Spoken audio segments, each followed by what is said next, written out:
11-12 വാക്യങ്ങൾ ഈ രാത്രിയിലെ ചിന്തയ്ക്ക് ആധാരമായി ശബ്ദമുയർത്തി മൈക്കിൽ കൂടെ വായിക്കാം. ఈ రోజు రాత్రికాల సమయమందు మన ధ్యాన నిమిత్తమై తీతుకు రాసినటువంటి పత్రిక 2వ అధ్యాయము 11వ వచన భాగము 12వ వచన భాగము. ఒకవేళ మైక్ ఉంటే ఎవరైనా మైక్ లో చదవలసిందిగా మనవి చేయుచున్నాను.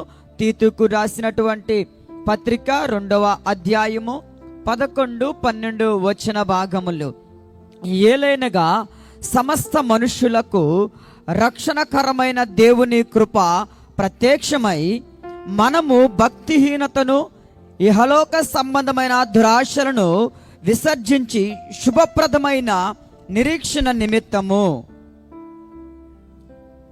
തീത്തോസിന്റെ ലേഖനം 2ാം അധ്യായം 11-12 వాక్యങ്ങളാണ് వాയിച്ചത്.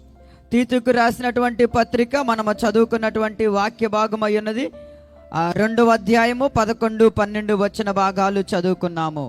മലയാളത്തിൽ ഇങ്ങനെ പറയുന്നു: സകല മനുഷ്യർക്കും രക്ഷാകരമായ ദൈവകൃപ ഉദിച്ചിരിക്കുന്നു. మలయాళంలో ఈ విధముగా రాయబడి ఉన్నది. ఏమిటి అంటే, సమస్త మనుషులకు రక్షణకరమైన దేవుని కృప ప్రత్యక్షమాయను అని.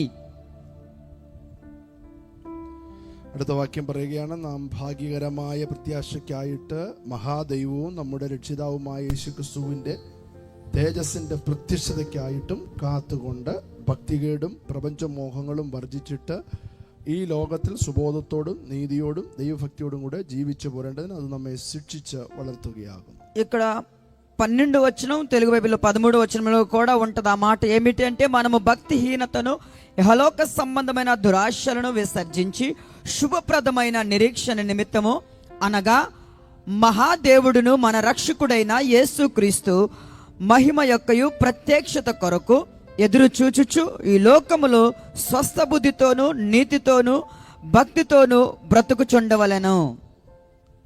പണ്ട് വർഷങ്ങൾക്ക് പുറകിൽ కొన్ని సంవత్సరాల క్రితము ഡയോജനസ് എന്ന് പറയുന്ന ഒരു ഗ്രീക്ക് പണ്ഡിതൻ, డయోజనియస్ అనేటువంటి ఒక గ్రీకు పండితుడు ഒരു നട്ടുച്ച നേരത്ത് ഒരു വിളക്ക് കത്തിച്ച് തൻ റോഡിൽ കൂടെ പോകുന്നത് ആളുകൾ കണ്ടു. ఒక మిట్ట మధ్యాహ్నము ఒక కొవ్వొత్తిని వెలిగించి రోడ్డు ప్రక్కన వెళ్ళటము చూస్తూ ఉన్నారు ప్రజలు.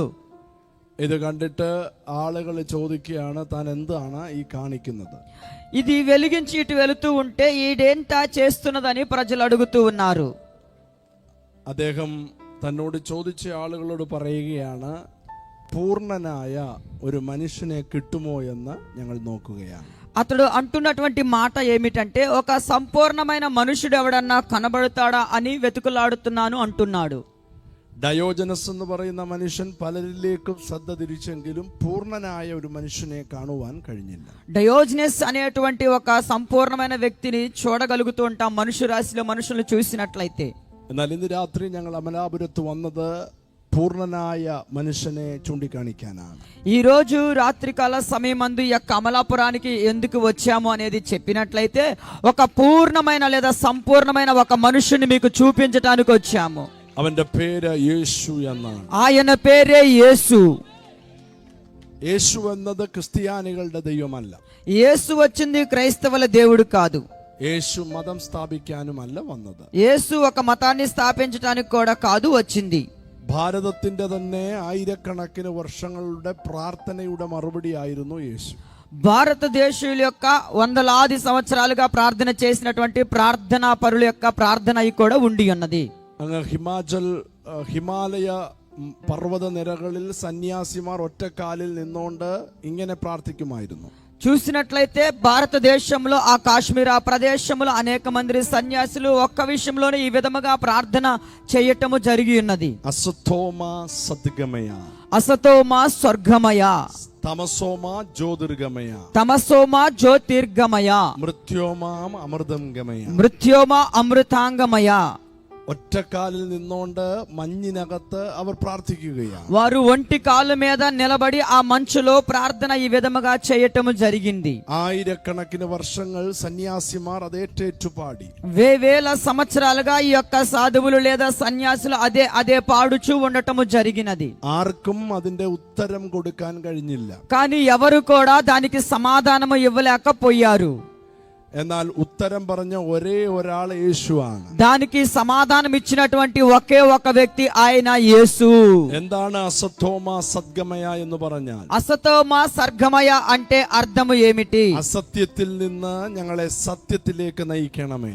అసత్యములో నుండి మమ్మల్ని సత్యములోనికి నడిపించుము. തമസോമാം ജ്യോതിർഗമയ. తమసోమ జ్యోతిర్గమయ. ഇരുട്ടിൽ നിന്ന് വെളിച്ചത്തിലേക്ക് നയിക്കണമേ. చీకటిలో నుండి వెలుగులోనికి పంపండి. മൃത്യോമാം അമൃതം ഗമയ. మృత్యోమ అమృతాంగమయ. മരണത്തിൽ നിന്ന് ജീവനിലേക്ക് നയിക്കണമേ. మరణములో నుండి జీవములోనికి నడపండయ్యా. യേശു അതിന്റെ ഉത്തരം ഇങ്ങനെയാണ് പറഞ്ഞത്. యేసు దానికి సమాధానం ఈ విధముగా చెప్పాడు. ഞാൻ തന്നെ വഴിയും സത്യവും ജീവനുമാകുന്നു. నేనే మార్గమును సత్యమును జీవమును అని చెప్పాడు. ഞാൻ തന്നെ വഴിയും സത്യവും ജീവനുമാകുന്നു. నేనే మార్గమును సత్యమును జీవమును అని చెప్పాను. എനിക്കതിനകത്ത് ഏറ്റവും ഇഷ്ടപ്പെട്ട കാര്യം, దాని లోపల నాకు ఇష్టమైనటువంటి ఒక విషయం, ഇത് ആരോടാണ് യേശു പറഞ്ഞതെന്നുള്ളതാണ്. ఇది ఎవరితో యేసు చెప్పాడు అనే అటువంటిది. അത് കേൾക്കുമ്പോൾ നമുക്ക് ഒത്തിരി ഉത്സാഹം വർദ്ധിക്കും. అది వినగానే మనకు చాలా ఉజ్జీవం వచ్చే విధముగా ఉంటది. യോഹന്നാൻ 14-ാമത്തെ അധ്യായത്തിൽ యోహాను సువార్త 14వ అధ్యాయములో യേശു അപ്പോസ്തലനായ തോമസിനോടാണ് ഇത് പറയുന്നത്. యేసు అపోస్తుడైనటువంటి తోమాతో చెబుతూ ఉన్నాడు. ഇത് പറഞ്ഞിട്ട് തോമസിനെ ദൈവം എങ്ങോട്ടാ അയച്ചെന്നറിയാമോ? ఇది చెప్పిన తరువాత యేసు తోమాని ఎక్కడికి పంపాడో మీకు తెలుసా? ഇന്ത്യയിലോട്ട് അയച്ചു. భారతదేశానికి పంపించాడు. നിങ്ങൾക്ക് പിടികിട്ടി? మీకు అర్థం కాలేదనుకుంటా. ఈ మాట చెప్పిన తరువాత యేసు క్రీస్తు ప్రభువారు అపోస్తుడైన తోమాని ఏ ప్రదేశానికి పంపించాడో తెలుసా? నీవు నేను నివసిస్తున్న ఈ భారతదేశానికి పంపించడం జరిగింది. കാരണം ഭാരതത്തിലെ സന്യാസിമാരുടെ പ്രാർത്ഥനയായിരുന്നു ഇരുട്ടിൽ നിന്ന് വെളിച്ചത്തിലേക്ക്, അസത്യത്തിൽ നിന്നും സത്യത്തിലേക്ക്, മരണത്തിൽ നിന്നും ജീവനിലേക്ക്. അവർക്കുള്ള മറുപടി കൊടുത്തുവിട്ടു.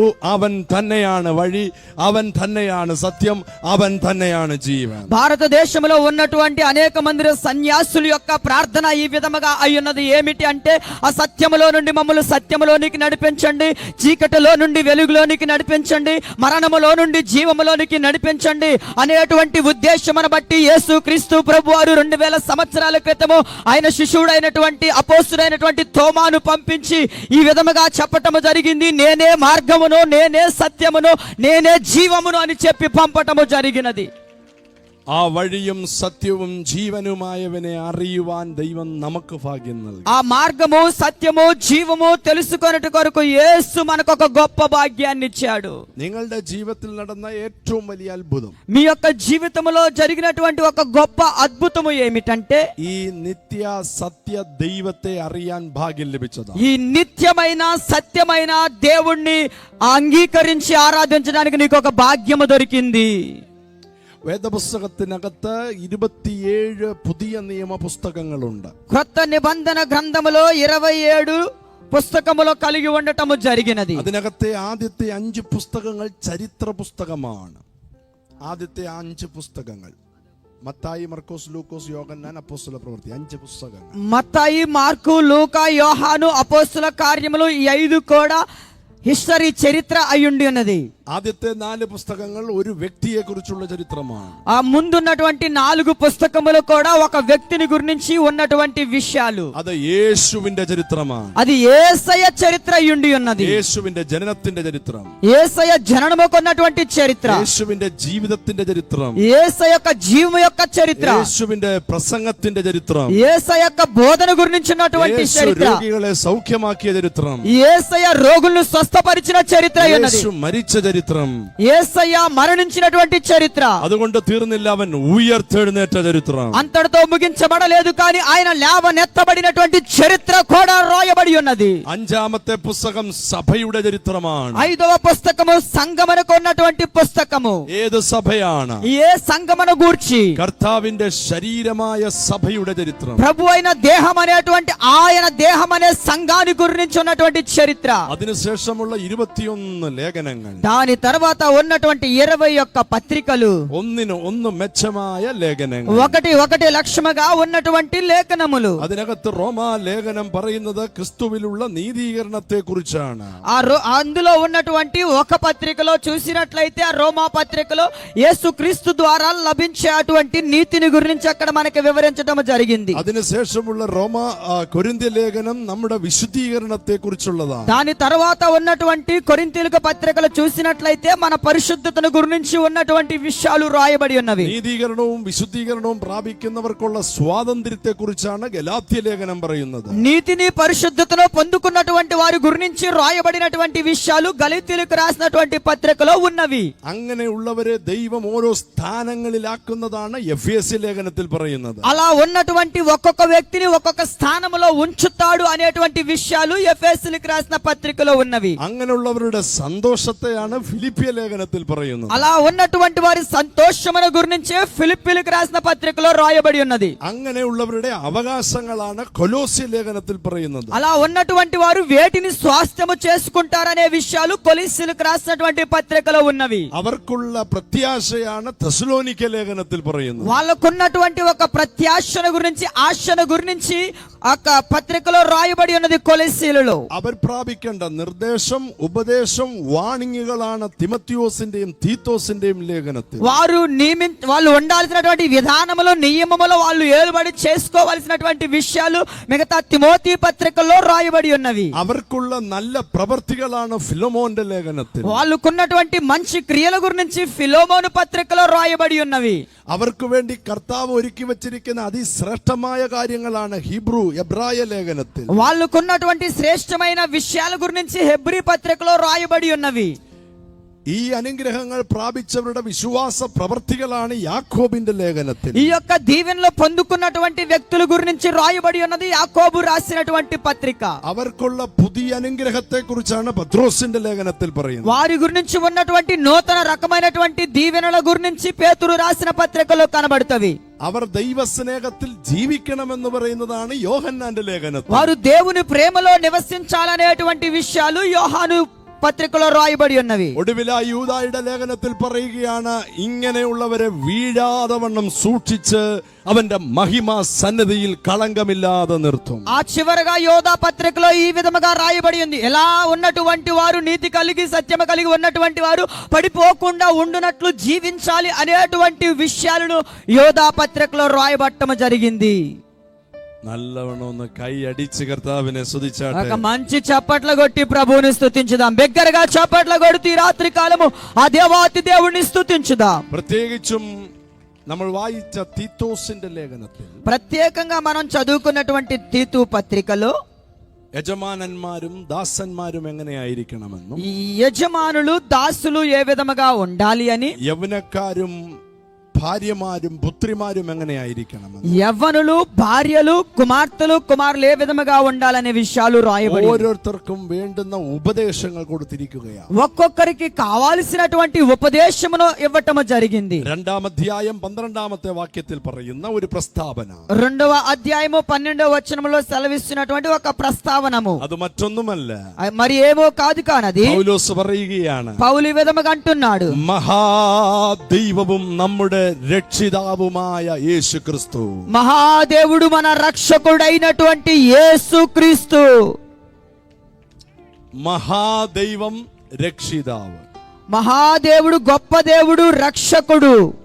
യേശു നല്ലൊരു ലീഡറാന്ന് പലരും പറയുന്നു. యేసు ఒక మంచి లీడర్ అని అనేకులు చెబుతూ ఉన్నారు. యేసు നല്ല ടീച്ചറാന്ന് സകലരും പറയുന്നു. యేసు మంచి బోధకుడు అని అనేకులు చెబుతూ ఉన్నారు. യേശു നല്ലൊരു പ്രവാചകനാന്ന് ചില മതങ്ങൾ പറയുന്നു. యేసు ఒక మంచి ప్రవక్త అని అనేక మతాలు చెబుతున్నవి. എന്നാൽ ബൈബിൾ പറയുന്നവൻ പ്രവാചകൻ മാത്രമല്ല, ഉപദേഷ്ടാവ് മാത്രമല്ല, അവൻ മഹാദൈവമാണ്.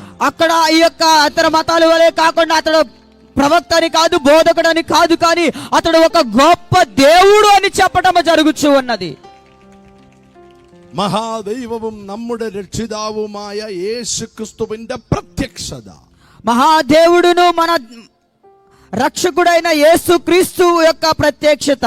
ഈ രാത്രിയിൽ അടുത്ത 20 മിനിറ്റിനുള്ളിൽ യേശുവിന്റെ പ്രത്യക്ഷതയെ കുറിച്ച് പറയുകയാണ്. ఈ రోజు రాత్రికాల సమయమందు ముందున్న 20 నిమిషాలు యేసుక్రీస్తు ప్రభువారి యొక్క ప్రత్యక్షతను గురించి మీకు చెప్పబోతూ ఉన్నాను. കേൾക്കാൻ താല്പര്യമുണ്ടോ? వినటకు ఆశ ఉన్నదా మీకు? നിങ്ങൾക്ക് മറക്കാൻ കഴിയാത്ത രാത്രിയാക്കി ഇന്ന് രാത്രിയെ കർത്താവ് തീർന്നു. మీరు మరవలేని రాత్రిగా దేవుడి రాత్రిని మార్చబోతున్నాడు. മഹാദൈവവും രക്ഷിതാവുമായ യേശുക്രിസ്തുവിന്റെ പ്രത്യക്ഷത, ఆ మహాదేవుడును రక్షకుడైన యేసుక్రీస్తు యొక్క ప్రత్యక్షత. ഞങ്ങൾക്ക് വേറെ ആരെ കുറിച്ചും പ്രസംഗിക്കാനില്ല. మాకు ఇంకా ఎవరి గురించి ప్రసంగించడానికి లేనే లేదు. ഞങ്ങൾക്ക് ഒരാളെ കുറിച്ചേ പ്രസംഗിക്കാനുള്ളൂ. మాకు ఒక వ్యక్తి గురించే ప్రసంగించడానికి ఉన్నది. അവന്റെ പേര് യേശു എന്നാണ്. ఆయన పేరే యేసు. ഒരിക്കൽ കൂടെ ആ സന്ദേശം ഞങ്ങൾ ഉറക്കെ പ്രഖ്യാപിക്കട്ടെ. మరొక పర్యాయం కూడా ఆ యొక్క విషయాన్ని బిగ్గరగా చెబుతాం మేము. മറ്റൊരുത്തനിലും രക്ഷയില്ല. ఏ నామములో కూడా రక్షణ లేనే లేదు. രക്ഷിക്കപ്പെടാൻ ഒരേ ഒരു നാമം, రక్షింపబడుటకు ఒకే ఒక నామము, അത് യേശുവിന്റെ നാമമാണ്. అది యేసయ్య నామం మాత్రమే. എന്താണ് യേശുവിന്റെ പ്രത്യക്ഷത? ఏమిటి యేసయ్య యొక్క ప్రత్యేకత? നിങ്ങൾക്ക് അറിയാൻ ఆഗ്രహമുണ്ടെങ്കിൽ, మీకు తెలుసుకోవాలని ఆశ ఉంటే വളരെ സിമ്പിളായി చాలా సింపుల్ గా 1, 2, 3 എന്ന ക്രമത്തിൽ ഞാനത് പറയാം. 1, 2, 3 అనే క్రమంలో మీకు చెబుతాను. 1 ഭൂതകാലത്തിലെ അവന്റെ പ്രത്യക്ഷത. 1 ఆయన భూత కాలములో ఉన్నటువంటి ఆయన ప్రత్యేకత. ഭൂതകാലത്തിൽ ഉണ്ടായിരുന്ന യേശുവിന്റെ പ്രത്യക്ഷത. ఆ భూత కాలములో ఉన్నటువంటి యేసుక్రీస్తు ప్రభు యొక్క ప్రత్యక్షత. 2 വർത്തമാന കാലത്തിലെ യേശുവിന്റെ പ്രത്യക്ഷത. 2 వర్తమాన కాలములో ఉన్నటువంటి యేసుక్రీస్తు ప్రభు వారి యొక్క ప్రత్యేకత. 3 ഭാവികാല ജീവിതത്തിൽ ഉണ്ടാകാൻ പോകുന്ന യേശുവിന്റെ പ്രത്യക്ഷത. 3 భవిష్యత్ కాలములో ఉండబోయేటువంటి యేసుక్రీస్తు యొక్క ప్రత్యేకత. 1 ഭൂതകാലത്തിലെ അവന്റെ പ്രത്യക്ഷത. 1 భూతకాలములో ఉన్నటువంటి ఆయన ప్రత్యక్షత. 2 വർത്തമാന കാലത്തിലെ അവന്റെ പ്രത്യക്ഷത. 2 వర్తమాన కాలములో ఆయన ప్రత్యక్షత. 3 ഭാവികാലത്തിൽ അവന്റെ പ്രത്യക്ഷത. 3 భవిష్యత్ కాలములో ఆయన ప్రత్యేకత. ഈ പ്രത്യക്ഷത എന്ന വിഷയം വളരെ അനുഗ്രഹമാണ്. ఈ ప్రత్యక్షత అనేటువంటి విషయం చాలా మంచిగా ఉండి ఉన్నది. ഇന്നേക്ക് 14,000 വർഷങ്ങൾക്ക് പുറകിൽ, దీనికంటే ఒక 10-14 సంవత్సరాల క్రితం അബ്രഹാം എന്ന് പറയുന്ന ഒരു മനുഷ്യൻ ജീവിച്ചിരുന്നു. ఆ యొక్క 14,000 సంవత్సరాల క్రితం చూస్తే అబ్రహాము అనేటువంటి ఒక మనుష్యుడున్నాడు. ഒരിക്കൽ ദൈവം അബ്രഹാമിനോട് സംസാരിച്ചു. ఒకానొకప్పుడు దేవుడు అబ్రహాముతో మాట్లాడాడు. നിന്റെ ഏകജാതനായ മകനെ നീ എനിക്ക് വേണ്ടി യാഗം నీ കഴിക്കണം. ఏకైక కుమారుడైనటువంటి నీ కుమారుడిని బలి ఇమ్ము అని అడుగుతున్నాడు. യാഗം കഴിക്കുവാനായി ഒരു മല കാണിച്ചു കൊടുത്തു. బలి అర్పించుట కొరకు ఒక కొండను చూపించటం ആ జరిగింది. മലയിലേക്ക് അബ്രഹാമും മകനും കൂടെ യാത്രയാവുകയാണ്. ఆ యొక్క కొండ మీదకి అబ్రహాము తన కుమారుడు ప్రయాణం అవుతున్నారు. യാഗപീഠം ഒരുക്കി బలిపీఠము సిద్ధపరచడం జరిగింది. മകനെ കിടത്തി కుమారుని పడుకోబెట్టాడు. കത്തിയെടുത്ത് ഉയർത്തിയപ്പോൾ కత్తి తీసుకొని లేపినప్పుడు ദൈവത്തിന്റെ ശബ്ദം വീണ്ടും ഉണ്ടായി. దేవుని యొక్క స్వరం మరలా వినపడ్డది. ശബ്ദം കേട്ട് അബ്രഹാം തിരിഞ്ഞു നോക്കി. శబ్దం విన్నటువంటి అబ్రహాము వెనక్కి తిరిగి చూశాడు. ഒരു ആട്ടുകൊറ്റൻ കൊമ്പ കുഴുങ്ങി കിടക്കുന്നത് കണ്ടു. ఒక గొర్రె పొట్టేలు కొమ్ములతో అక్కడ చిక్కబడి ఉండటము చూశాడు. ആ ആട്ടുകൊറ്റനെ കൊണ്ടുവന്ന് യാഗം കഴിച്ചു. ఆ యొక్క గొర్రె పొట్టేలును తీసుకొని వచ్చి బలి అర్పించాడు. എന്നിട്ട് ആ സ്ഥലത്തിനൊരു പേരിട്ടു. ఆ తరువాత ఆ స్థలమునకు ఒక పేరు పెట్టాడు. ആ സ്ഥലത്തിനിട്ട പേര് യഹോവా ഈരേ. ఆ స్థలమునకు పెట్టినటువంటి పేరు ఇదే. ఏమిటి అంటే యెహోవా ఈరే. യഹോവా ഈരേ എന്നുള്ളത് നമുക്ക് പെട്ടെന്ന് മനസ്സിലാക്കുന്നത് അവൻ കരുതുമെന്നാണ്. యెహోవా ఈరే అన్న మాటకి ఏమిటనేది మనకు అర్థమయ్యేది ఏమిటి అంటే విషయము ఆయన సమకూర్చువాడు అని ఆ సమయానికి. എന്നാൽ ഞങ്ങളുടെ മലയാളം ബൈബിളിൽ కానీ మా మలయాళం బైబిల్లో അവിടെ ബ്രാക്കറ്റിൽ ഒരു കാര്യം എഴുതിയിട്ടുണ്ട്. అక్కడ బ్రాకెట్ లో ఒక విషయం రాయబడి ఉన్నది. അവൻ പ്രത്യക്ഷനാകും. ఆయన ప్రత్యక్షమవుతాడు. അവൻ ప్రത്യക്ഷനാകും. ఆయన ప్రత్యక్షమవుతాడు. അവൻ കരുതുമെന്നല്ല, ఆయన సిద్ధపరుస్తాడు అనేది కాదు. അവൻ പ്രത്യക്ഷനാകും. ఆయనే ప్రత్యక్షమవుతాడు. എവിടെ പ്രത്യക്ഷനാകും? ఎక్కడ ప్రత్యక్షమవుతాడు? ഇതേ മലയിൽ. ఇదే కొండ మీద. എപ്പോൾ പ്രത്യക്ഷനാകും? ఎప్పుడు ప్రత్యక్షమవుతాడు? കാലത്തിന്റെ തികവിൽ. ఆ కాలము ముగింపు సమయములో 2000 വർഷങ്ങൾക്ക് പുറകിൽ 2000 సంవత్సరాల క్రితము 2 കള്ളന്മാരുടെ നടുവിൽ 2 దొంగల మధ్యలో തൂങ്ങിക്കിടക്കുന്ന യേശുവിനെ നോക്കി ఏలాడబడుచున్నటువంటి యేసును చూసి അബ്രഹാം പറഞ്ഞ പ്രവചനം നിറവേറുകയാണ്. అబ్రహాము చెప్పిన ప్రవచనం నెరవేరింది. അവൻ പ്രത്യക്ഷനായി. ఆయన ప్రత్యక్షమయ్యాడు ఆ కొండ మీద. എവിടെ പ്രത്യക്ഷനായി? ఎక్కడ ప్రత్యక్షమయ్యాడు? അതേ മലയിൽ, అదే కొండ మీద. യാഗം കഴിച്ച അതേ മലയിൽ బలి అర్పించిన అదే కొండ మీద യേശു പ്രത്യക്ഷനായി. యేసు ప్రత్యక్షత అయ్యాడు. എന്തിനാണ് യേശു ഭൂതകാലത്തിൽ പ്രത്യക്ഷനായത്? ఎందుకని యేసు భూతకాలంలో ప్రత్యక్షమయ్యాడు? രണ്ട് വാക്യങ്ങൾ വായിച്ച് ദയവായി സഹായിക്കണം. 2 వాక్యాలు చదివి దయచేసి నాకు సహాయం చేయండి. എബ്രായ ലേഖനം, హెబ్రీయులకు రాసిన పత్రిక. ആരെങ്കിലും ഒരാൾ മൈക്കിൽ കൂടെ ഒന്ന് വായിച്ചാൽ നല്ലതായിരിക്കും. మైక్ లో ఎవరైనా చదివితే మంచిది అనిపిస్తుంది మాకు. പെട്ടെന്ന് വായിച്ചാൽ പെട്ടെന്ന് പറഞ്ഞു നിർത്താം. త్వరగా చదివితే త్వరగా చెప్పి ముగిస్తాను. എബ്രായ ലേഖനം, హెబ్రీయులకు రాసిన పత్రిక 9ാം അധ്യായം 9వ అధ్యాయము 26ാമത്തെ വാക്യം. 26వ వచన భాగము. హెబ్రీయులకు రాసినటువంటి పత్రిక 9వ అధ్యాయము 26వ వచనం. అట్లైన ఎడల జగత్ పునాది వేయబడినది మొదలుకొని ఆయన అనేక పర్యాయములు శ్రమ పడవలసి వచ్చును. అయితే ఆయన యుగయుగములు సమాప్తి యందు తన్ను తానే బలిగా అర్పించుకొనుట వలన పాప నివారణ చేయుటకై ఒక్కసారే ప్రత్యక్షపరచబడెను. ആമേൻ. ఆమేన్. ഒരിക്കലായി അവൻ പ്രത്യക്ഷനായി. ఒక్కసారిగా ఆయన ప్రత్యక్షమాయను. എന്തിനായി പ്രത്യക്ഷനായി? ఎందుకని ప్రత్యక్షమయ్యాడు? പാപങ്ങൾക്ക് പരിഹാരം വരുത്തുവാൻ അവൻ പ്രത്യക്ഷനായി. పాపములకు పరిహారము కలుగు చేయుటకు ఆయన ప్రత్యక్షమయ్యాడు. 1 യോഹന്നാൻ 1 యోహాను రాసిన పత్రిక 3ാം അധ്യായം 3వ అధ్యాయము 5ാം വാക്യം ഇങ്ങനെ പറയുന്നു. 5వ వచనం ఈ విధముగా సెలవిస్తుంది. 1 യോഹന്നാൻ 3ാം അധ്യായം 5ാമത്തെ വാക്യം. 1 యోహాను పత్రిక 3వ అధ్యాయం 5వ వచన భాగము. పాపములను తీసివేయుటకై ఆయన ప్రత్యక్షమాయనని మీకు 8ామത്തെ వాక్యం. 8వ వచనాన్ని చదువుదాం. 8ామത്തെ వాక్యం. అపవాది మొదట నుండి పాపము చేయుచున్నాడు గనుక పాపము చేయువాడు అపవాది సంబంధి. అపవాది యొక్క క్రియలను లయపరచుటకే దేవుని కుమారుడు ప్రత్యక్షమాయను. പിശാചിന്റെ പ്രവൃത്തികളെ അഴിക്കാൻ യേശു പ്രത്യക്ഷനായി. అపవాది యొక్క క్రియలను లయపరచుటకే ఆ యొక్క దేవుని కుమారుడు ప్రత్యక్షమాయను. യേശുവിന്റെ ഭൂതകാല പ്രത്യക്ഷത, యేసయ్య భూతకాలమునకున్నటువంటి ప్రత్యక్షత. പാപങ്ങൾക്ക് പരിഹാരം വരുത്തുവാൻ. ఒకటి పాపములకు పరిహారం ఇవ్వుట కొరకు. ലോകത്തിൽ പല മതങ്ങളുണ്ട്, లోకములో అనేక రకాలైన మతాలున్నవి, പല తత్వజ్ఞాനങ്ങളുണ്ട്, అనేకమైన తత్వ జ్ఞానములు ఉన్నవి, പല ഗുരുക്കന്മാരുണ്ട്. అనేక మంది గురువులు ఉన్నారు. ഇത്രയൊക്കെ ഉണ്ടായിട്ടും ఇంతమంది ఇన్ని సమోత్వయములు ఉన్నప్పటికీ പലരുടെയും പാപത്തിന് പരിഹാരം വന്നില്ല. అనేకుల యొక్క పాపమునకు పరిహారము రాలేదు. എന്നാൽ യേശു തന്റെ രക്തം നമുക്ക് വേണ്ടി പരിഹാരമാക്കി മാറ്റി. కానీ యేసయ్య తన రక్తమును మనకు పాప పరిహారముగా చేయటము జరిగింది. യേശുവിന്റെ രക്തത്താൽ యేసయ్య రక్తము ద్వారా പാപത്തെ അവൻ കഴുകി. పాపమును ఆయన కడిగెను. അടുത്തത് കേൾക്കുമ്പോൾ സന്തോഷമുണ്ടെങ്കിൽ കരമടിച്ച് ദൈവത്തെ സ്തുതിക്കണം. తర్వాత విన్నప్పుడు సంతోషం అనిపిస్తే చప్పట్లు కొట్టి దేవుణ్ణి స్తుతించండి. ഒരിക്കലായി അവൻ കഴിച്ച യാഗത്താൽ ఒక్కసారి ఆయన అర్పించబడిన ఆ బలిని బట్టి എന്നേക്കുമായി അവൻ പാപത്തിന് പരിഹാരം വരുത്തി. ఎన్నెన్నటికి ఆయన పాపమునకు పరిహారము కలుగజేసినడు. സദാകാലത്തേക്കും సదాకాలమునకు അവൻ പാപത്തിന് പരിഹാരം വരുത്തി. ఆయన పాపమునకు పరిహారము కలుగజేసెను. അമലാപുരം ദേശമേ, అమలాపురం ప్రదేశమా, പാപത്തിന് പരിഹാരമില്ലാതെ, పాపమునకు పరిహారము లేకుండా, മനസ്സാക്ഷിക്ക് കുറ്റങ്ങേറ്റ് ఈ మనస్సాక్షి మీద ఏదో మాట్లాడుకుంటూ ఉండి എവിടെ പോയാൽ എന്റെ പാപങ്ങൾ കഴുകാൻ പറ്റുമെന്ന് ചോദിച്ച് ఎక్కడికి వెళ్ళినా నా పాపములు కడగబడుతువా అని అడిగితే, രഹസ്യ പാപത്തിലോ പരസ്യ പാപത്തിലോ നീ ജീവിക്കുകയാണെങ്കിൽ, ఒకవేళ రహస్య పాపములోనో లేకపోతే ప్రత్యక్ష పాపములోనో నీవు ഈ జీవిస్తున్నావేమో, രാത്രിയിൽ ഞങ്ങൾ ഉറക്കെ പറയുകയാണ്, ఈ రోజు రాత్రి మేము బిగ్గరగా చెప్పుచున్నాము, ഒരിക്കലായി യേശു പ്രത്യക്ഷനായി. ఒక్కసారిగా యేసు ప్రత్యక్షమయ్యాడు. എന്തിനവൻ പ്രത്യക്ഷനായി? ఎందుకు ఆయన തന്റെ ప్రత్యక్షమయ్యాడు? രക്തം കൊണ്ട് പാപത്തിന് പരിഹാരം తన വരുത്തുവാൻ. రక్తము ద్వారా పాపమునకు పరిహారం ఇవ్వట కొరకు.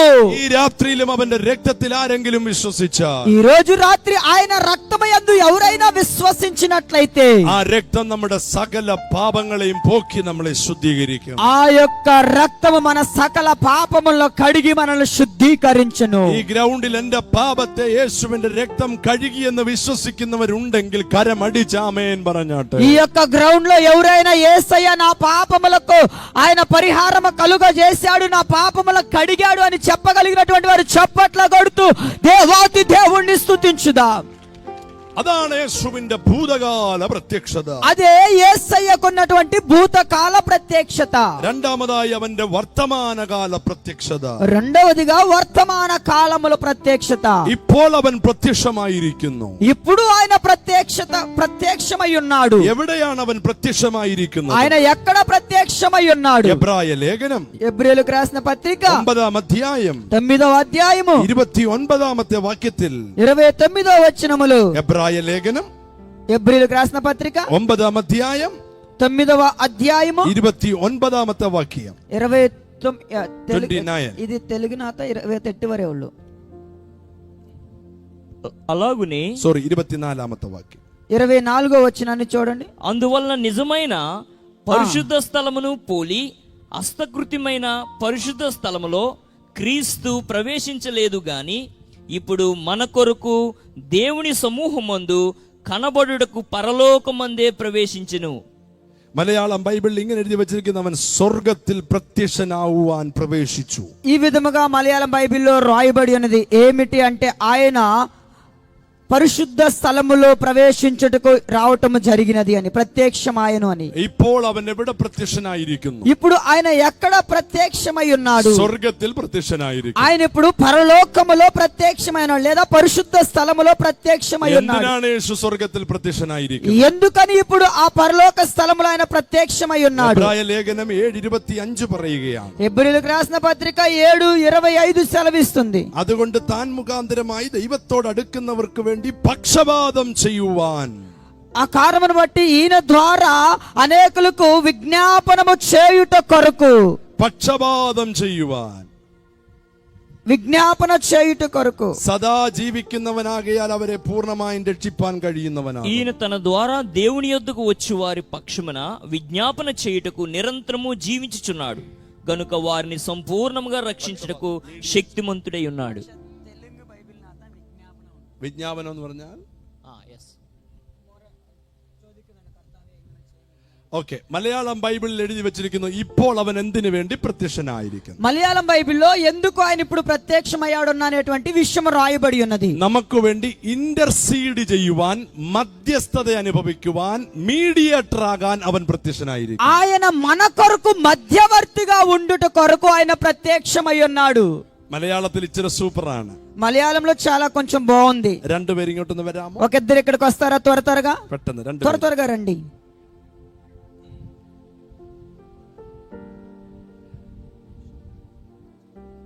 ഇങ്ങോട്ട് വന്നാട്ടെ, നല്ലൊരു കൈയടി കൊടുത്താട്ടെ. వీళ్ళిద్దరికి ఒక మంచి చప్పట్లు కొట్టండి. ഇവര് നല്ല കൂട്ടുകാരാന്നിരിക്കട്ടെ. వీళ్ళిద్దరు మంచి స్నేహితులు అని అనుకోండి. మంచి స్నేహితురా? మీరిద్దరు మంచి స్నేహితులేనా? അപ്പോ ഇവര് തമ്മിൽ എന്തെങ്കിലും പ്രശ്നമുണ്ടായാൽ, ఒకవేళ వీళ్ళిద్దరి మధ్యలో ఏదైనా సమస్య ఉన్నట్లయితే ചിലർ അവർക്ക് മധ്യസ്ഥത നിൽക്കും, కొందరు వారికి మధ్యవర్తిగా నిలుస్తారు. മീഡിയേറ്റർ ആകും. మీడియేటర్, మధ్యవర్తి. മീഡിയേറ്റർ എന്ന് പറഞ്ഞാൽ എന്നാണ്? మధ్యవర్తి అంటే ఏంది? ഇങ്ങനൊന്നും ചെയ്യരുത്, నువ్వేం చెయ్యొద్దు. ഇവർ രണ്ടുപേരും കാണാനുള്ളവരാണ്, వీళ్ళిద్దరు చూడాల్సినటువంటి వారు, ഒരു సభയിലുള്ളവരാണ്, ఒక సంఘములో ఉన్నటువంటి వారు. ഇനി ഇങ്ങനൊന്നും ചെയ്യരുത്. నువ్వు ఇలా ఏం చెయ్యొద్దు ఇంక తమ్ముడికి. രണ്ടുപേരെയും സ്നേഹത്തോടെ പറഞ്ഞു വിടും. ఇద్దరికి మంచిగా ప్రేమతో చెప్పి పంపటం జరుగుతుంది. എന്നിട്ട് അവരുടെ മധ്യത്തിൽ നിന്നുകൊണ്ട് അവർക്ക് വേണ്ടി സംസാരിക്കും. వాళ్ళ మధ్యలో నిలబడి వాళ్ళిద్దరి కొరకు మాట్లాడటం జరిగింది. അതാണ് മധ്യസ്ഥത. అదే మధ్యవర్తితనము అంటే. എന്നാൽ പക്ഷപാതം എന്ന് പറഞ്ഞൊരു മറ്റൊരു പദമുണ്ട്. కానీ పక్షపాతము అనేటువంటిది మరొక పదం ఉన్నది. പക്ഷപാതം എന്ന് പറഞ്ഞാൽ അതിന്റെ അർത്ഥം పక్షపాతము అంటే దానికి ఉన్నటువంటి మరొక అర్థము, ഒരാളുടെ പക്ഷത്തു നിന്ന് വാദിക്കുക. ఏమిటి దానికి ఉన్నటువంటి అర్థం ఏమిటంటే ఒకడి వైపు ఉండి మాత్రమే మాట్లాడటం అని అర్థము. ബൈബിൾ പറയുന്നു, బైబిల్ సెలవిస్తుంది, മലയാളത്തിൽ പറയുന്നു, మలయాళంలో సెలవిస్తుంది. യേശു വർത്തമാനകാല പ്രത്യക്ഷത എന്തിനു ചെയ്തിരിക്കുന്നു? యేసు వర్తమాన కాలం యొక్క ప్రత్యక్షత దేని కొరకు చేయటం జరిగింది? അവൻ സ്വർഗത്തിൽ ఆయన పరలోకములో ദൈവത്തിന്റെ അടുക്കൽ దేవుని దగ్గర നമുക്ക് വേണ്ടി പക്ഷപാതം ചെയ്യുന്നു. మన కొరకు పక్షపాతము చేయుచు ఉన్నాడు. എന്ന് വെച്ചാൽ ఏమిటి అంటే എന്റെ പക്ഷത്ത് നിന്നുകൊണ്ട് എനിക്ക് വേണ്ടി വാദിക്കുകയാണ്. నా పక్షమున ఆయన నిలబడి నా కొరకు ఆయన వాదన చేయుచున్నాడు. ഇവൻ ചെയ്തതാണ് ശരി, ఈయన మంచివాడు, ഇവൻ ചെയ്തതാണ് ശരി, ఈయన చేసింది మంచిది, ഇവൻ മാത്രമേ ഉള്ളൂ ശരി, ఇతడు మాత్రమే మంచోడు, ഇവനെ തൊടാൻ ഞാൻ സമ്മതിക്കത്തില്ല, ఇతడిని తాకుటకు నేను అనుమతించను, ഇവൻ എന്റേതാണ്. ఈయన నావాడు. మీకు అర్థం కావట్లేదా? അർത്ഥ കാക്കണ అర్థం కావట్లేదా? കാക്കലതാ కావట్లేదా? എന്റെ പക്ഷത്ത് നിന്ന് എനിക്ക് വേണ്ടി വാദിക്കുകയാണ്. నా పక్షమున నిలబడి నా కొరకు వాదన చేయుచు ఉన్నాడు. യേശു ഇപ്പോൾ അവിടെ നിന്റെ പക്ഷത്ത് നിന്ന് നിനക്ക് വേണ്ടി വാദിക്കുകയാണ്. యేసు ఇప్పుడు ఆయన అక్కడుండి నీ పక్షమున వాదన చేయుచున్నాడు నీ కొరకు. പിശാച് എതിർക്കാൻ വന്നപ്പോൾ, అపవాదిగాడు నిన్ను ఎదుర్కోవటానికి వచ్చినప్పుడు, കോവിഡ് തകർക്കാൻ വന്നപ്പോൾ, కరోనా నిన్ను నాశనం చేయడానికి వచ్చినప్పుడు, അപകടങ്ങൾ നിന്നെ തകർക്കാൻ വന്നപ്പോൾ, అపాయములు నిన్ను నాశనం చేయడానికి వచ్చినప్పుడు, നിന്റെ പക്ഷത്ത് നിന്ന് ഒരു വർഷം കൂടെ എനിക്ക് വേണം, ഇവൻ എന്റേതാണ്, എന്റെ രക്തം കൊടുത്ത് വിലയ്ക്ക് വാങ്ങിയതാണ് എന്ന് പക്ഷപാതം ചെയ്യുക. ఈ వ్యక్తి నాకు కావలసినటువంటి వాడు, నా సొంత వాడు, ఈయన కొరకు నాకు ఇంకొక సంవత్సరం కావాలి అని మన కొరకు పక్షపాతము చేయువాడై ఉన్నాడు. എം പൗലോസ് എന്ന് പറയുന്ന ഒരു ദൈവ മനുഷ്യനുണ്ടായ, పౌలోస్ అనేటువంటి ఒక దేవుడు మనుష్యుడు ఉన్నాడు. അദ്ദേഹത്തെ കുറിച്ച് നിങ്ങൾ കേട്ടിട്ടുണ്ടായിരിക്കും. అతని గురించి మీరు ఒకవేళ విని ఉండొచ్చు. അദ്ദേഹം പരസ്യയോഗങ്ങൾ നടത്തുന്ന ഒരു മനുഷ്യനായിരുന്നു. అతడు ఒక ఇలాంటి కూడికలు జరిపించేటువంటి వ్యక్తి అయి ఉన్నాడు. ഒരിക്കൽ അദ്ദേഹത്തോട് ആവശ്യം വന്നു, ഒരു പ്രൊജക്ടർ വേണം. అతడికి ఒక రోజు ఒక అవసరం వచ్చింది. ఏమిటంటే ఒక ప్రొజెక్టర్ అవసరం వచ్చింది. അദ്ദേഹത്തിന്റെ കയ്യിൽ പൈസ ഇല്ല. అతడి దగ్గర డబ్బులు లేవు. ആരോ പറഞ്ഞു രക്തം കൊടുത്താൽ പൈസ കിട്ടും. ఎవరో చెప్పారు రక్తం ఇస్తే నీకు డబ్బులు వస్తాయని. അവൻ ചെന്ന് ആരോടൊക്കെ ചോദിച്ചു, ബ്ലഡ് വേണമെങ്കിൽ തരാമെന്ന് പറഞ്ഞു. ఎక్కడికో వెళ్ళేసి అడిగాడు, ఎవరికన్నా బ్లడ్ కావాలంటే నేను ఇస్తాను అన్నాడు. നമുക്കറിയാം 300 ml രക്തമാണ് എടുക്കുന്നത്. మనకు తెలుసు 300 గ్రాముల రక్తం తీసుకుంటారు. ആ രക്తం കൊടുത്തപ്പോൾ അദ്ദേഹത്തിന് പൈസ കിട്ടി, ഫ്രൂട്ട്സ് കിട്ടി, ജ്യൂസ് കിട്ടി. ఆ యొక్క రక్తం అతడు ఇచ్చేసినప్పుడు అతడికి జ్యూస్ లభించినవి, ఫ్రూట్స్ లభించినవి, అన్ని లభించినవి. അദ്ദേഹം അടുത്ത ഹോസ്പിറ്റലിലേക്ക് പോയി. అతడు తర్వాత ఇంకొక హాస్పిటల్కి వెళ్ళాడు. അവിടെയും ചെന്ന് ആരാണ്ടെ കണ്ടിട്ട് രക്తం വേണോ എന്ന് ചോദിച്ചു. అక్కడ కూడా ఇంకొక దగ్గరికి వెళ్ళి అడిగాడు, మీకు ఏమన్నా రక్తం అవసరం ఉందా అని. നിങ്ങൾക്കറിയാം, അങ്ങനെ ഒരിക്കലും ഒരു ഡോക്ടർമാർ ചെയ്യില്ല. కానీ ఒకసారి ఎప్పుడు కూడా ఒకేసారి 2 సార్లు అలా తీయడానికి ఏ డాక్టర్ చేయనే പക്ഷേ చేయడు. ഇദ്ദേഹം രക്തം മറ്റേടത്ത് കൊടുത്ത കാര്യം മറച്ചു വെച്ചു. ఇతడు ఇంకొక దగ్గర రక్తం ఇచ్చినటువంటి విషయాన్ని మరుగు చేసి వెళ్ళాడు. ഈ ഹോസ്പിറ്റലും താൻ രക്తం കൊടുത്തു. ఈ హాస్పిటల్లో కూడా తన రక్తాన్ని దానం చేశాడు, అంటే ఇచ్చాడు. പൈസ കിട്ടി, ജ്യൂസ് കിട്ടി, ഫ്രൂട്ട് കിട്ടി. ఆ యొక్క రక్తం అమ్ముకున్నాడు, డబ్బులు వచ్చినాయి, జ్యూస్ వచ్చినాయి, ఫ్రూట్స్ వచ్చినాయి. ഈ 2 പൈസയും കൊണ്ടും അദ്ദേഹം പോയി ഒരു പ്രൊജക്ടർ മേടിച്ചു. ఈ డబ్బులు ఆ డబ్బులు కలిపి ఇతడు వెళ్లి ఒక షాపుకి వెళ్లి ప్రొజెక్టర్ కొనుక్కున్నాడు. അദ്ദേഹം പോയി തന്റെ ആദ്യത്തെ ഓപ്പൺ എയർ മീറ്റിംഗ് നടത്തുകയാണ്. అతడు వెళ్లి తన మొదటి ఇలాంటి సభను ప్రారంభించేశాడు. സുവിശേഷ വിരോധികൾ വന്ന് തന്നെ കല്ലെറിയാൻ തുടങ്ങി. సువార్త సభకు వ్యతిరేకంగా అనేక ఎదురుకులు వచ్చేసి రాళ్లు రువ్వారు. എം പൗലോസ് എന്ന് പറയുന്ന പാസ്റ്റർ പ്രൊജക്ടറിന്റെ മണ്ടയ്ക്കോട്ട് വന്ന് ഇങ്ങനെ കിടക്കുകയാണ്. ఆ యొక్క ప్రొజెక్టర్ దగ్గరకు వచ్చేసి ఎన్ పౌలోస్ అనే సేవకుడు ఇలాగుండి ఉన్నాడు. കാരണം ഒരു కల్లు പോലും ఆ ప్రొజెక్టറെ కొల్లരുത്. కారణం ఏమిటంటే తెలుసా, ఆ ప్రొజెక్టర్ కి ఏ ఒక్క వ్యక్తి కూడా రాయొద్దని ఇలా మరుగు చేసి దాస్తున్నాడు. അദ്ദേഹം അത് മറച്ചു പിടിക്കുകയാണ്. అతడు దాన్ని దాస్తూ ఉన్నాడు, ప్రొజెక్టర్ కి ఒక్క రాయి కూడా తగలకుండా. കുറെ കഴിഞ്ഞപ്പോൾ ആളുകൾ വന്ന് ചോദിച്ചു, എന്തിനാണ് നിങ്ങളുടെ ജീവൻ പോലും പണയം വെച്ച പ്രൊജക്ടറിനെ പിടിച്ചത്? కొంత గడిచిన తర్వాత ఈ వ్యక్తులు వచ్చి అడుగుతూ ఉన్నారు, ఏంటి నీ జీవితాన్ని కూడా వదిలేసి ఆ ప్రొజెక్టర్ ని కాపాడుతున్నావు, రాళ్ళు తగలకుండా, ఏంటి విషయం అన్నారు. എം പൗലോസ് പറയുകയാണ്, ఎన్ పౌలోసు చెబుతున్నాడు, അതിനെ സൂക്ഷിക്കാൻ കാരണം దాన్ని అంతగా భద్రపరచుట గల కారణం, എന്റെ രക്తం കൊടുത്തു ഞാൻ വിലയ്ക്ക് വാങ്ങിയത്, నేను నా రక్తం ఇచ్చి దాన్ని కొన్నాను అన్నాడు. അമലാപുരം ദേശമേ, అమలాపురం దేశమా, എം പൗലോസ് 300 ml രക്തം കൊടുത്തു വാങ്ങിച്ച പ്രൊജക്ടറിന് അത്രയും പ്രൊട്ടക്ഷൻ കൊടുത്തെങ്കിൽ, 300 ml రక్తాన్ని ఇచ్చిన ఎన్ పౌలోసు ప్రొజెక్టర్ కొన్న దానికి అంత భద్రత కల్పిస్తూ ఉంటే, തന്റെ അവസാനത്തെ തുള്ളി രക്തവും നമുക്ക് വേണ്ടി ചീന്തി തന്ന് తన చివరి రక్తపు బొట్టును కొరకు కూడా మన కొరకు చిందించిన ఆ యేసు നമ്മെ വിലയ്ക്ക് വാങ്ങിയിരിക്കുകയാണ്. మనల్ని విలువ పెట్టి కొన్నాడు ఆయన. അവൻ നിനക്ക് വേണ്ടി പക്ഷപാതം ചെയ്യും. ఆయన నీ కొరకు పక్షపాతము చేస్తాడు. നിന്റെ അന്ത്യം വരെ നിന്നെ പരിപാലിക്കും. నిన్ను అంతమ వరకు ఏలువాడై ఉన్నాడు, పాలించువాడై ఉన్నాడు. ഇപ്പോഴും അവൻ സ്വർഗത്തിൽ നിനക്ക് വേണ്ടി പക്ഷപാതം ചെയ്യുകയാണ്. ఇప్పుడు కూడా నీ పక్షాన ఆయన పరలోకములో ఉండి వాదిస్తూ ఉన్నాడు. ഒരിക്കൽ കൂടെ സുവിശേഷത്തിന്റെ പ്രഘോഷണം പ്രഖ്യാപിക്കട്ടെ. మరొక పర్యాయము కూడా ఈ సువార్త కొన్నటువంటి ప్రత్యక్షను కేకలేసి చెప్పండి. മറ്റൊരുത്തനിലും രക്ഷയില്ല. ఏ నామములో నీకు రక్షణ లేదు. രക്ഷിക്കപ്പെടുവാൻ ഒരേ ഒരു നാമം, రక్షణ పొందుటకు ఒకే ఒక నామము, യേശുവിന്റെ നാമമാണ്. అది యేసు నామం. ഭൂതകാല പ്രത്യക്ഷത, భూతకాల ప్రత్యక్షత, വർത്തമാനകാല പ്രത്യക്ഷത, వర్తమాన కాల ప్రత్యక్షత. ഇനി ഒരു പ്രത്യക്ഷതയുണ്ട്. ఇంకా ఒక ప్రత్యక్షత ఉన్నది. അത് ഭാവികാല പ്രത്യക്ഷതയാണ്. అది భవిష్యత్ కాలం యొక్క ప్రత్యక్షత. അത് എപ്പോൾ നടക്കുമെന്ന് ഞങ്ങൾക്കറിയില്ല. అది ఎప్పుడు జరుగుతుందో మనకు తెలియదు. അത് അറിയത്തില്ലെങ്കിലും ഒരു കാര്യം ഉറപ്പാണ്, అది తెలియనప్పటికి కూడా ఒక విషయం మాత్రం ఖచ్చితం, അത് നടന്നേ മതിയാകെയുള്ളൂ. అది జరిగి తీరుతూనే ఉంటది. ഞാൻ വിവരിക്കുന്നില്ല, വായിച്ച പെട്ടെന്ന് അവസാനിപ്പിക്കുന്നു. నేను వివరించడం లేదు కానీ చదివి త్వరగా ముగిస్తాను. എബ്രായ ലേഖനം 9:28. ఎబ్రీయులకు రాసిన పత్రిక 9వ అధ్యాయము 28వ వచన భాగం. యేసువిന്റെ ഭാവികാല പ്രത്യക്ഷത.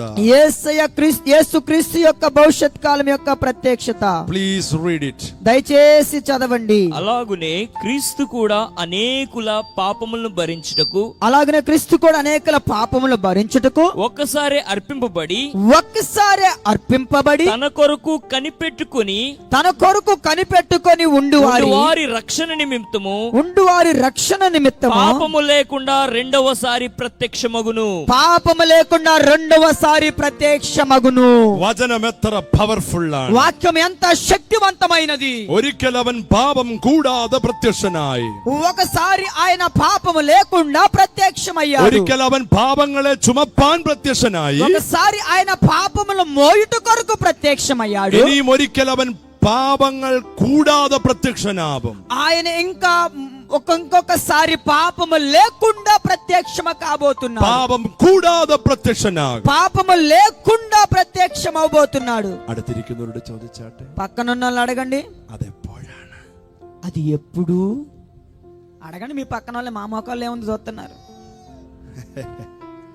വളരെ സോറി, വളരെ സോറി, చాలా సారీ, క్షమించండి, చాలా സോറി, క్షమించండి.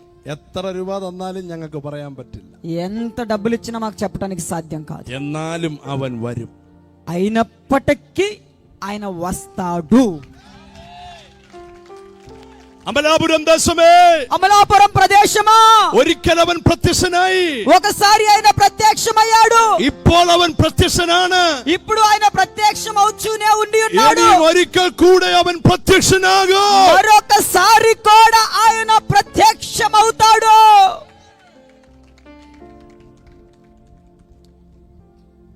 ഒരിക്കൽ അവൻ വന്നപ്പോൾ ఒకానొకప్పుడు ఆయన వచ్చినప్పుడు അവന്റെ തലയിൽ മുൾക്കിരീടം വെച്ചു. ఆయన తల మీద ముళ్ళు కిరీటం పెట్టారు. എന്നാൽ ഇനിയും അവൻ വരുമ്പോൾ ఈసారి మరలా ఆయన వచ్చినప్పుడు അവന്റെ തലയിൽ പൊൻകിരീടം ഉണ്ടായിരിക്കും. ఆయన తల మీద బంగారు కిరీటం ఉంటది.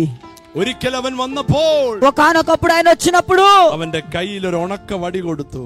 ఆయన చేతికి ఒక కర్రను ఇవ్వటం జరిగింది. എന്നാൽ ഇനിയും അവൻ വരുമ്പോൾ మరలా ఆయన వచ్చినప్పుడు അവന്റെ കയ്യിൽ പൊൻചെങ്കോൽ ഉണ്ടായിരിക്കും. ఆయన చేతిలో బంగారపు దండం ఒకటి ఉంటది. ഒരിക്കൽ അവൻ വന്നപ്പോൾ ఒకానొకప్పుడు ఆయన వచ్చినప్పుడు ഒരു കഴുതപ്പുറത്ത് അവനെ കയറ്റി. ఒక గాడిద మీదకి ఆయన ఎక్కించారు. എന്നാൽ ഇനി അവൻ വരുന്നത് ఆయన మరలా వచ్చేది വെള്ള കുതിരപ്പുറത്ത് അവൻ ഇറങ്ങി വരും. ధౌల రథముల మీద, బంగారపు రథముల మీద ఆయన రాబోతున్నాడు. ഒരിക്കൽ അവൻ വന്നപ്പോൾ ఒకానొకప్పుడు ఆయన వచ్చినప్పుడు അവന്റെ കുരിശിന്റെ മുകളിൽ എഴുതി വെച്ചു, ఆయన శిలువ మీద రాయబడి ఉన్నది, യഹൂദന്മാരുടെ രാജാവ്, యూదుల రాజు అని. എന്നാൽ ഇനിയും അവൻ വരുമ്പോൾ ఆయన మరలా వచ్చినప్పుడు അവന്റെ തുടമേലും നെറ്റിമേലും എഴുതി വെക്കും, తొడ మీద నెత్తి మీద రాసి ఉంటది, അവൻ രാജാധി രാജാവ്, ఆయన రాజుల రాజు, അവൻ കർത്താധി കർത്താവ്. ఆయన ప్రభువుల ప్రభు. ప్రభు అని. ഒരിക്കൽ അവൻ വന്നപ്പോൾ ఒకనొకప్పుడు ఆయన వచ్చినప్పుడు അവന്റെ വസ്ത്രം വലിച്ചു കീറി. ఆయన వస్త్రమును చించి వేశారు. എന്നാൽ ഇനിയും അവൻ വരുമ്പോ ఈయన మరలా వచ్చినప్పుడు അവന്റെ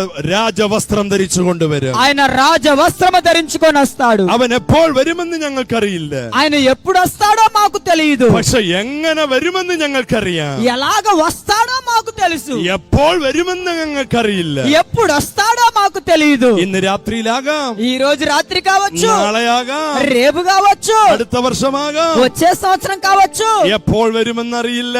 ఎప్పుడు వస్తాడో తెలియదు. എന്നാൽ എങ്ങനെ വരുമെന്ന് ഞങ്ങൾക്കറിയാം. కానీ ఎలాగొస్తాడో మాకు తెలుసు. 1 തെസ്സലോനിക്കർ 4:13 പറയുന്നു, మొదటి దశలో నేను రాసినటువంటి పత్రిక 4వ అధ్యాయము 13వ వచనము సెలవిస్తుంది. കർത്താവ് താൻ ഗംഭീരനാദത്തോടും ప్రభు ఆయన ప్రధాన దూత శబ్దముతోను, പ്രധാന ദൂതന്റെ ശബ്ദത്തോടും ప్రధాన దూత శబ్దముతోను സ്വർഗത്തിൽ നിന്നിറങ്ങി വരും. పరలోకములో నుండి దిగి వస్తాడు. അന്ന് ക്രിസ്തുവിൽ മരിച്ചവർ ഉയർത്തെഴുന്നേൽക്കും. ఆ రోజు క్రీస్తునందు మృతులైనటువంటి వారు లేవనెత్తబడుతురు. ജീവനോടെ ശേഷിക്കുന്ന നാം జీవముతో ఉన్నటువంటి మనము രൂപാന്തരപ്പെടും. రూపాంతరము చెందుతాము. എപ്പോൾ വരുമെന്ന് ഞങ്ങൾക്കറിയില്ല, ఎప్పుడు వస్తాడో మాకు తెలియదు. എന്നാൽ അവൻ എങ്ങനെ വരുമെന്ന് ഞങ്ങൾക്കറിയാം. కానీ ఆయన ఎలాగొస్తాడో మాకు తెలుసు. എന്തിനാണ് കർത്താവ് താൻ ഗംഭീരനാദത്തോടെ വരുന്നത്? ఎందుకని ఆయన గంభీర నాదముతో వస్తాడు ఏడికి. നിങ്ങൾക്ക് നാളെ 3:30 എഴുന്നേൽക്കണമെന്നിരിക്കട്ടെ പ്രഭാതത്തിൽ. మీరు రేపు ఉదయకాలము 3:30కి లేవాలనుకోండి. ఉదయకాలము తెలుగులో 16వ వచనంలో ఉంటుంది చూడండి. നിങ്ങൾ എന്താ ചെയ്യുമെന്നറിയുമോ? మీరు ఏం చేస్తారో తెలుసా? നിങ്ങൾ വീട്ടിൽ ചെന്ന് അലാറം സെറ്റ് ചെയ്യും. మీరు ఇంటికి వెళ్ళి అలారం సెట్ చేసుకుంటారు. അലാറം കേട്ടോണ്ട് നിങ്ങൾ എഴുന്നേൽക്കും. ఈ అలారం వినగానే ఏం చేస్తారు? లేచేస్తారు. ఉదయం എത്ര ഉറങ്ങിക്കിടന്നാലും അലാറം കേൾക്കുമ്പോൾ നമ്മൾ എഴുന്നേൽക്കും. ఎంత నిద్రపోతున్నోళ్ళైనా ఈ అలారం వినగానే లేచేస్తారు. അമലാപുരം ദേശമേ, అమలాపుర దేశమా, സർവ്വലോകവും കേൾക്കത്തക്ക രീതിയിൽ ഒരു അലാറം മുഴങ്ങാൻ പോകുകയാണ്. సర్వలోకమంతా ఇనే రీతిలో ఒక అలారం మోగబోతున్నది. അത് കർത്താവ് താൻ ഗംഭീരനാദമാണ്. ఆయనది ఆ నాదముతో రాబోతూ ఉన్నాడు. അത് കേൾക്കുമ്പോ అది విన్నప్పుడు മരിച്ചു മണ്ണിൽ ചേർന്നവർ ഉയർത്തെഴുന്നേൽക്കും. మరణించి మన్నులో ఉన్నవారు లేవనెత్తబడతారు. ജീവനോടെ ശേഷിക്കുന്ന നാം జీవముతో ఉన్న మనము രൂപാന്തരപ്പെടും. రూపాంతరము చెందుతాము. നമ്മുടെ രൂപത്തിന് അന്തരം വ്യത്യാസമുണ്ടാകും. మన యొక్క రూపముకు వ్యత్యాసం అనేటువంటిది ఉంటది. ഹല്ലേലൂയ. హల్లెలూయా. എന്ത് സംഭവിക്കും? ఏం జరుగుతది? 1 യോഹന്നാൻ 3:2. మొదటి యోహాను పత్రిక 3వ అధ్యాయము 2వ వచనము. ദയവായി ആ വാക്യം കൂടെ വായിച്ച് നമുക്ക് അവസാനിപ്പിക്കാം. ఆ వాక్యం కూడా చదివి ముగిద్దాం. 3:2 മൂന്നാമത്തെ അധ്യായം 2ാം വാക്യം. 3వ అధ్యాయము 2వ వచన భాగం. మొదటి యోహాను పత్రిక. ప్రియులారా, ఇప్పుడు మనము దేవుని పిల్లలమై ఉన్నాము. మనమిక ఏమవుదుమో అది ఇంకా ప్రత్యక్షపరచబడలేదు గాని ఆయన ప్రత్యక్షమైనప్పుడు ఆయన ఉన్నట్టుగానే ఆయన్ను చూతుము గనుక ఆయన్ను పోలియుందుమని ఎరుగుదుము. അവന്റെ ഭാവികാല പ്രത്യക്ഷത, ఆయన ఉన్నటువంటి రాబోయే కాలంలో ఉన్నటువంటి ప్రత్యక్షత. ആ പ്രത്യക്ഷതയിൽ ఆ ప్రత్యక్షతలో നമ്മൾ തമ്മിൽ വീണ്ടും കാണും. మరలా మనం కలుసుకుంటాం. യേശുവിനെ നമ്മൾ മുഖാമുഖമായി കാണും. యేసయ్యను మనం ముఖాముఖిగా చూస్తాము. അപ്പോൾ എന്താ സംഭവിക്കുന്നതെന്ന് അറിയാമോ? అప్పుడు ఏం జరుగుతుందో తెలుసా? അവൻ ഇരിക്കും പോലെ നാം ആകും. మనం ఆయన కూర్చున్నప్పుడు మనమై ఉంటాము. അവനെ പോലെ നാമുമാകും. ఆయనలాగా మనం మారుతాము.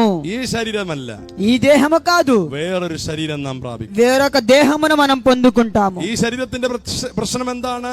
ఈ యొక్క దేహానికి ఉన్న సమస్య ఏంటి చెప్పండి? നമുക്ക് വിശപ്പുണ്ടാകും, మనకు ఆకలి అవుతుంది, ദാഹം ഉണ്ടാകും, దప్పిక అవుతుంది, കുറച്ചുകൂടെ കഴിയുമ്പോൾ ഉറക്കം വരും, కొంచెం గడియగానే నిద్ర వస్తుంది, ഇച്ചൂടെ കഴിയുമ്പോൾ നടുവിന് വേദന വരും, కొంచెం సేపు కాగానే నడువులు నొత్తవి, പിന്നെ കൈ കുത്താൻ തുടങ്ങും, ఆ తర్వాత చేతులలో వెనకాల పెట్టేస్తాము, കാലിന് ഏണ് കൊടുക്കാൻ തുടങ്ങും, కాళ్ళకు చెయ్యి సపోర్ట్ వేస్తాం. എന്നാൽ നമ്മൾ പ്രാപിക്കുന്ന ശരീരം, కానీ మనం పొందుకునే ఆ దేహము നടുവേദനയില്ലാത്ത ശരീരം, నడుము నొప్పి లేనటువంటిది, കഴുത്തിന് വേദനയില്ലാത്ത ശരീരം, గొంతుకు నొప్పి లేనటువంటిది, വിശപ്പില്ലാത്ത ശരീരം, ఆకలి లేనటువంటిది, ദാഹമില്ലാത്ത దప్పిక ശരീരം, లేనటువంటిది. അവനെ പോലെ നാമുമാകും. ఆయన లాగా మనం మారుతాము. ആ ശരീരത്തിന്റെ പ്രത്യേകത, ఆ దేహానికున్న ప్రత్యేకత, അടച്ചിട്ട മുറിയിൽ വാതിൽ തുറക്കാതെ അകത്ത് കയറാനും പുറത്തിറങ്ങാനും പറ്റുന്ന ശരീരം. మూయబడినటువంటి గదిలో గదిలోనికి తాళం తీయకుండా లోపలికి వెళ్ళొచ్చు, లోపల నుండి బయటికి రావచ్చు. దానికి ఉన్న ആ ప్రత్యేకత, ശരീരത്തിന്റെ പ്രത്യേകത ఆ దేహానికి ఉన్న ప్రత్యేకత, കണ്ണടച്ചു തുറക്കുന്ന സമയം കൊണ്ട് కను రెప్పపాటులోనే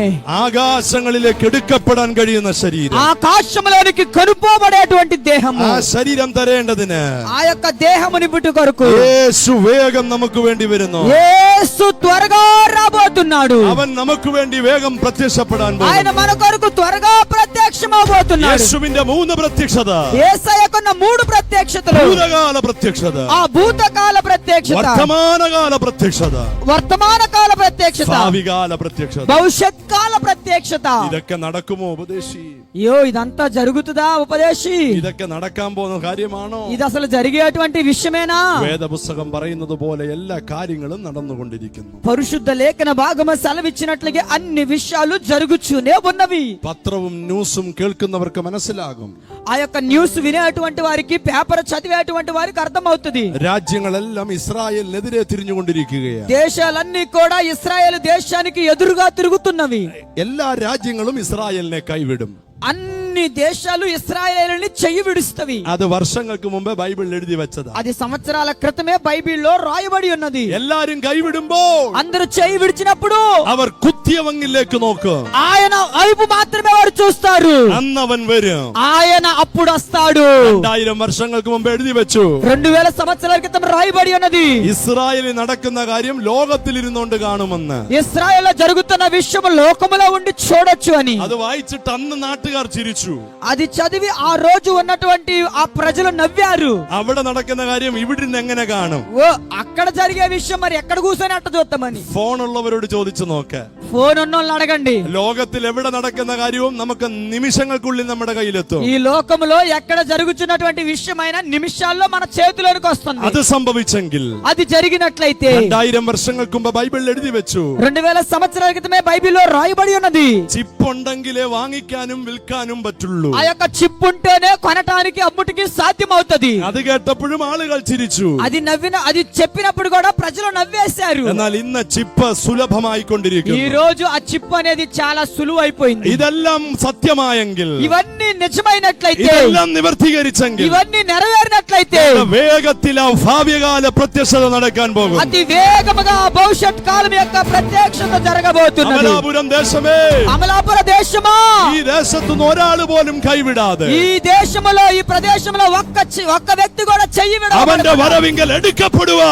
ఆయన యొక్క రాకడలో ఎత్తబడుట కొరకు, ഒരുങ്ങേണ്ടതിനാണ് ഈ മീറ്റിംഗ് ഇവിടെ ക്രമീകരിച്ചത്. ఎత్తబడుట కొరకు ఈ మీటింగ్లు ఏర్పాటు చేశారు. ഒരു ശക്തിയേറിയ കാന്തം, ఒక శక్తికరమైనటువంటి అయస్కాంతం, മാഗ്നറ്റ്, అయస్కాంతము ഈ മുകളിൽ കൂടെ പറപ്പിച്ചെന്നിരിക്കട്ടെ. ఈ యొక్క పైన ఈ విధముగా ఉన్నది అనుకోండి, పెట్టేశారు అనుకోండి. അത് പറപ്പിച്ചാൽ అది ఆ విధముగా సెట్ చేస్తే, ഇവിടെ കിടക്കുന്ന സകല ഇരുമ്പും കഷ്ണങ്ങളും കേറിപ്പിടിക്കും. ఇలా పెట్టేస్తే ఇక్కడ కింద ఉన్నటువంటి ఇనుము ముక్కలన్నీ కూడా దానికి అంటుకొని పోతుంటవి. ഇതുപോലെ అదే విధముగా യേശുവിന്റെ കാഹള ശബ്ദം കേൾക്കുമ്പോൾ, యేసయ్య బూర ధ్వని వినబడినప్పుడు പരിശുദ്ധാത്മാവ് അകത്തുള്ളവരെ എല്ലാം കേറി പിടിക്കും. పరిశుద్ధాత్మ లోపల ఉన్నటువంటి వారందరూ కూడా లాగేసుకుంటాడు.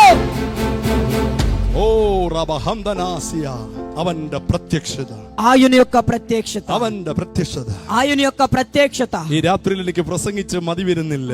ఈ రోజు రాత్రి ఎంత ప్రసంగించినా నాకు సరిపోయినట్లు అనిపించట్లే. ഇന്ന് രാത്രിയിൽ എന്റെ വാക്കുകൾക്ക് ഞാൻ വിരാമം ഇടുകയാണ്. ఈ రోజు రాత్రి నా మాటలకు నేను ముగింపు కలుగు ആ చేస్తున్నా. പ്രത്യക്ഷതയുടെ സമയമായി. ఆ యొక్క ప్రత్యక్షత సమయమైనది. ആ കണ്ണുകളെ ഒരു നിമിഷം അടയ്ക്കാം. ఆ కనులు ఒక నిమిషం మూసుకుందాం. യേശുവേ എന്ന് വിളിക്കാൻ പറ്റുന്നവർ യേശുവേ എന്ന് വിളിച്ചാൽ, యేసయ్యా అని పిలవగలిగినటువంటి వారు యేసయ్యా అని పిలవండి. ഇതിനകത്ത് വചനം കേൾക്കുക മാത്രമല്ല, ఇక్కడ ఉన్నటువంటి వారు వాక్యాన్ని వినటం మాత్రమే కాదు, വചനം പറഞ്ഞ അതേ പരിശുദ്ധാത്മാവ് ഇതിനകത്ത് വിടുവിക്കാൻ ഇറങ്ങി വരുന്നു. వాక్యము చెప్పిన అదే పరిశుద్ధాత్ముడు ఇక్కడికి దిగి రాబోతున్నాడు. യേശുവേ എന്ന് വിളിക്കാൻ പറ്റുന്നവർ യേശുവേ എന്ന് വിളിച്ചാൽ, యేసయ్యా అని పిలవగలిగినటువంటి వారు నోరు తెరిచి పిలవండి. പരിശുദ്ധാത്മാവിന്റെ ശക്തി ഇപ്പോൾ ഇതിനകത്ത് വ്യാപരിക്കുകയാണ്. పరిశుద్ధాత్ముడి యొక్క శక్తి ఇప్పుడే ఇక్కడ చలించుచున్నది, కదులుతున్నది. അസാധാരണമായ ഒരു അഭിഷേകം ഇന്ന് രാത്രി ഇതിനകത്ത് ചലിക്കുന്നു. అసాధారణమైన ఒక శక్తి ఇక్కడ కదులుచున్నది.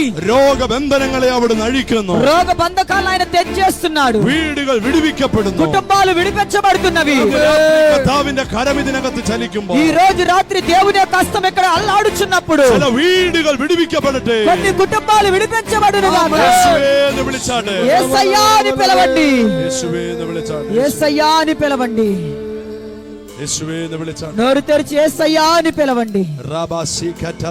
Yes, yes, yes. అందరూ నోరు తెరిచి యేసయ్యా, యేసువే నా కుటుంబాన్ని విడిపించండి అయ్యా, నా కుటుంబాన్ని విడిపించండి నాయన, నన్ను విడిపించండి ప్రభువా, నీ ప్రత్యక్షతలో నేను ఉండాలయ్యా.